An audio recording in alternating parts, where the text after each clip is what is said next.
好的，各位观众朋友们，大家好，这里是黑衣侦探。今天八重卡池也是来到了第3天，如视频所示，是进入了快速下降期。如果后续不出什么大意外，比如说回炉了，那八重池流水基本可以算是定型了。巅峰峰值不及一斗这位半空降的鬼族肌肉大哥，跟深鹤霄池更是打了个有来有回，基本5-5开。反正老黑觉得，一个从到期 2.0 版本就开始铺垫的主线剧情人物，哦不，其实 1.5 版本的前瞻就出场了，作为到期地区大饼的介绍人，同时还有隔壁崩3八重鹰形象的加持，人气可以说是烘托的非常之高了。卡池出之前甚至有反超雷神的势头，但到头来流水还不及一斗，这反差简直是天壤之别。可以说，如果后续版本没有新海市的售后3连，陈歌湖的地位基本是摆脱不掉了。纵观原神开服，各大热门角色起起伏伏这么多版本，老黑发现所谓的角色强度，其本质还是在版本最优解的几个顶尖配对组合中有稳定的就业渠道，比如作为某几位强力4星辅助的尚未出现，或者干脆自身实力够强1拖3或者3保1，比如深鹤虽然前期屏风一般，但兵符目前仅此一位，加上6命与神里的配合，爆发输出堪称恐怖。再者一斗虽然灵命也很拉垮，充能致命伤，但奈何人家出道即巅峰啊！自研队体系齐全，有专武，有专辅，有充电宝，还有专属圣遗物。至于满精满命，那就更恐怖了，融化各种 BOSS 如砍瓜切菜般轻松。还有星海自身开局不比八重低多了，不仅前期的人物塑造刻画的一塌糊涂，技能机制还极度割裂，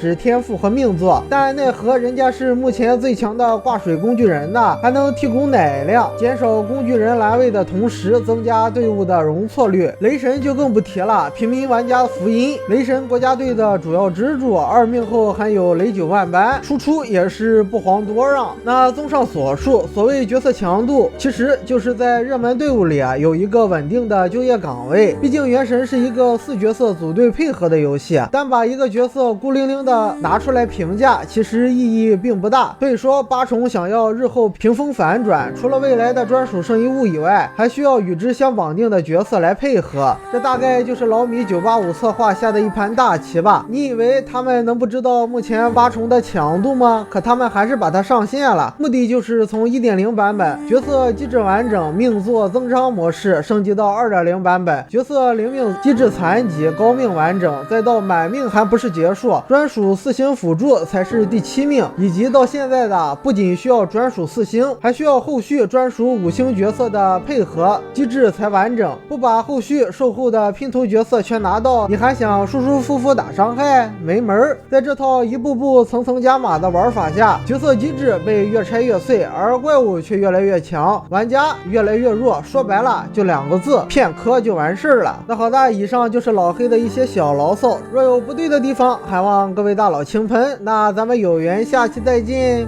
拜拜。